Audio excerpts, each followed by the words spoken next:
My recaps and reviews are not going to be like your regular recaps and reviews because honestly, I don't remember every single scene in every chronological order that they happened. Okay, but nevertheless, we're going to talk about the episode and we're going to talk about the great parts of it, all right? But I started watching this show called Sex Education on Netflix. Okay, they're on their third season. I technically already watched season 1 and 2, so if you have it, you probably want to go get back up on that. But I thought, why not do a recap together? Because let me tell you something. The first episode is like, wow, y'all really are living up to your name. But I just want to start by saying, when we open up this episode, okay, we are clapping booty cheeks like it is the only thing to do on planet Earth, okay? We are clapping all the cheeks and all the cheeks are clapping, okay? And what I like about Sex Education is, while it is a bunch of horny ass teenagers, okay? And yes, there's a whole lot of sex going on. There's a whole lot of education as well, you know? So I like that they really stuck to their guns about teaching and educating people about sex in itself, about the stigma of, you know, having orgasms and penis sizes and just all the bad things that surround, or the exaggerated lies or truths that come with sex in the body of any male or female. Like, it's amazing. I fucking love it. But let's go ahead and let's see where we are with our main characters, okay? So we got Otis. Otis has grew a stash, you know. It looks kind of weird when I first see him, but after watching the first episode, it's grown on me. It looks nice on him. And I love that they kept it and they didn't, you know, try to keep him looking youthful. I like to see that, you know, this is part of him maturing and, you know, coming into his I don't want to call it an adult body, but just, you know, growing, you know, as a regular teenager. We have his friend, oh snap, I forgot his name, black guy, the gay friend, okay?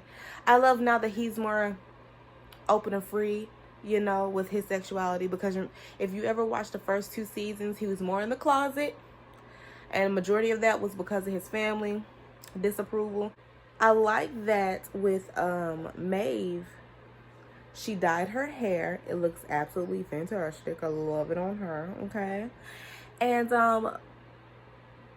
it seemed as if in season 2 she was reconnecting with her mom. Now, granted, y'all haven't seen season 2 in a little minute, because once I finish the season, that's it, I finish it. But from the ending of the first episode, it looks like her mom is now back to this whole, oh, I don't mess with you type of thing. Okay? That's what it looks like. Maeve and Otis have stopped the clinic. They have not been talking over the summer, because if y'all refer back to season 2, what I did remember, okay, was that handicapped little boy that sat there and deleted that message that Otis sent her, which is why we are not seeing Otis and Maeve like friends now. And it really like made me mad, because I'm like, I really liked them together. You know, whether they got together or not, they were like a great fucking relationship just overall. It was amazing.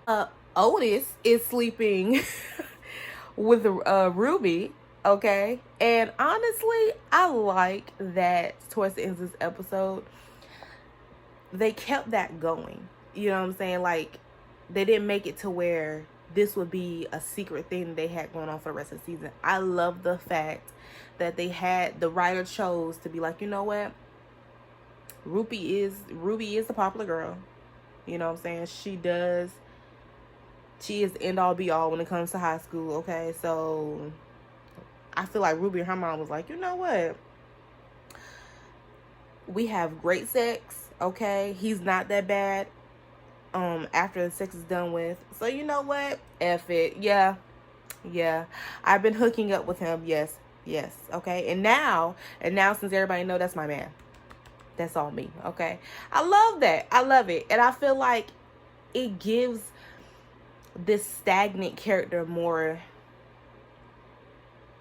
it makes her more well-rounded, you know what I'm saying? And it almost kind of, in a way, kind of gets rid of that whole, oh, the popular crew, they don't change up, you know what I'm saying? Or if they did, it's literally at the last season and you never get like an update about them. I mean, tell me if I'm wrong, but so I love that for them. Okay, now Otis's mom, Jean, Sarah Jean, no, it's just Jean, I think it's just Jean, she pregnant. She is out here pregnant, okay?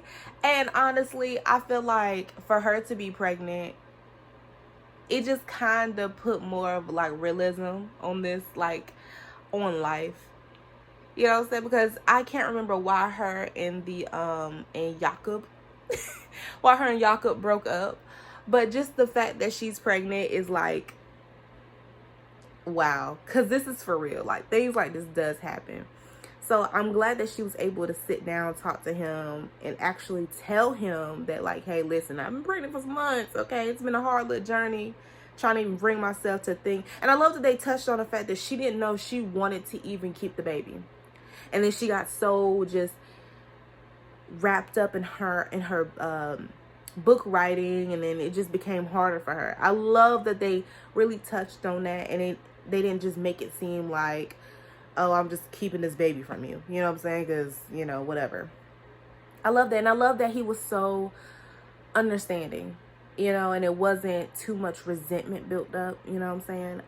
And I think that it's amazing. And I love how, you know, the last shot of them was at the clinic. He came with her to the clinic. And I love how it just seems like, you know, hey, you may have kept this for a couple months, but it ain't like the baby 3 years old and I never knew. So, cool. And whether they decide to pursue their relationship again or just be great co-parents, I feel like they will be the best at whatever they decide to do, honestly. Eric, the black gay kid that's Otis's friend, I feel like his name is Eric.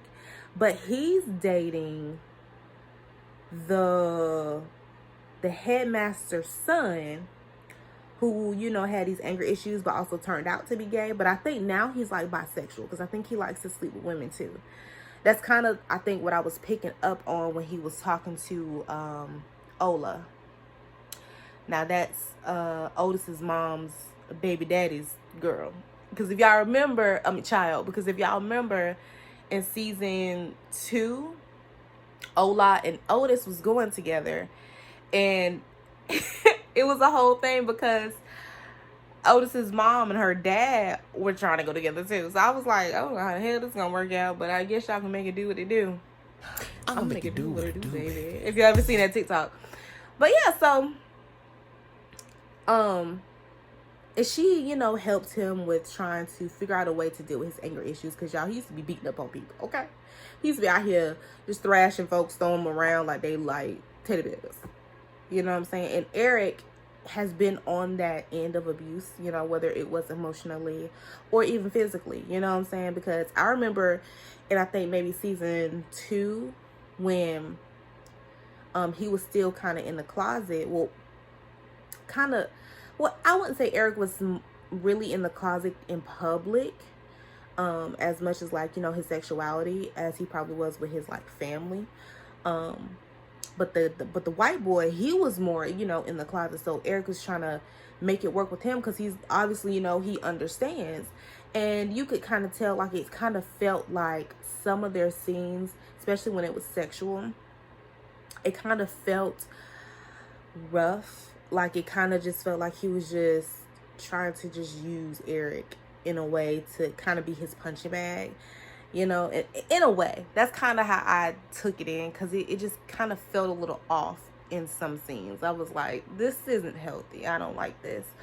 But yeah, so we still have handicapped little boy that live across the street from Maeve. Cesar told her he liked her. Okay, after he sabotaged a good friendship. By the way, whenever I find out what his name is, I want my rounds. But yeah, so he's still out here pining after Maeve or whatever like that. Do I think they're going to get together? Hell no. Should they get together? Hell no. I just feel like I don't see it there. Like, I don't see the chemistry there. I see somebody who likes somebody, and that's just it. But I don't see the mutual reciprocated feelings. I don't. it's not there. And I'm gonna hate it if the writers go off in that direction. I'm really hate it. And y'all, they also tore down the bathrooms to the side of the building where Otis and Maeve were doing kind of like their sex clinic for everybody. They tore it down. They tore it down. And honestly, we've seen a new character get introduced. And I don't know, we haven't really touched on too much about this new character. But it seemed like when they started tearing it down, the look on her face was like fuck, whatever I was trying to do is now over. Like you know what I'm saying? So I'm very interested to see what's her situation, her story. Amy and her man is still together, and they got a goat. Okay. And apparently, I think she said her therapist or somebody told her that an animal can bring couples together or make them feel more connected. Maybe there's some truth to that because I got 2 cats. So maybe, you know, and Eric, you want to stick around for the kids. You gotta stay for the kids. No, but like maybe it's some truth to that. Maybe it does help you feel more connected, you know. No, the old headmaster, we see him in the earlier part of the episode. He's trying to find a new job because apparently, I guess he got fired from being the headmaster at Mooresville. High. Y'all know the school name. But apparently, he got fired from being the headmaster up there. So he's been trying to find a new teaching job. So I do like how they touched base with him a little bit. I hope we don't stay on him for the whole season. I feel like it would be really unnecessary. I hope we don't do that. But just seeing like where he is now and what he's trying to do, like that's cool. But let's not stay on this man forever, because I would hate to sit here and just see him going through his trials and tribulations. Oh yeah, what I will say too is I love the fact that Otis was like, I'm done doing all this in private, because you know they were only having sex or hooking up in like cars or bathroom stalls, and he was like, you know what, I'm tired of this. I am tired of it. I have more self-respect. And I think honestly that is what made Ruby go like,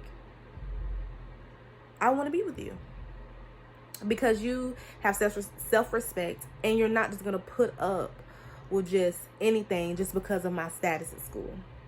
And I think that honestly was just the icing on the cake for her. She was like, yes, we already have great sex. You're great out of bed.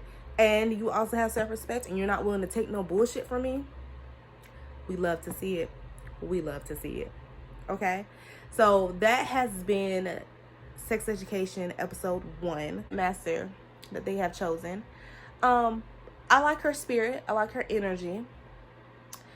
And I have a feeling that while she may be like a thing the school will need, as far as like the whole passions thing, I love that she was pushing that, because she was even asking Otis and Maeve about their sex clinic, and she was like, is this something that you guys were still interested in doing? Because she was like, even though it was maybe like unethical, it was like very entrepreneurial savvy. Like she loved it, and I was like, wow.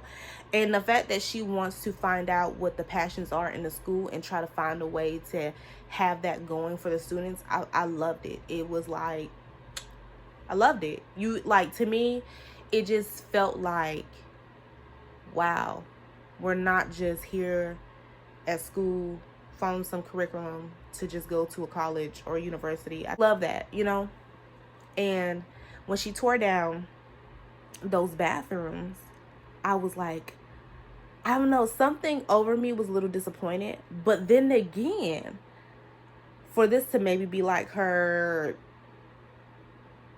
weekend going into the school, and you know, she got this little tip about this whole sex clinic thing going on, I was like, okay.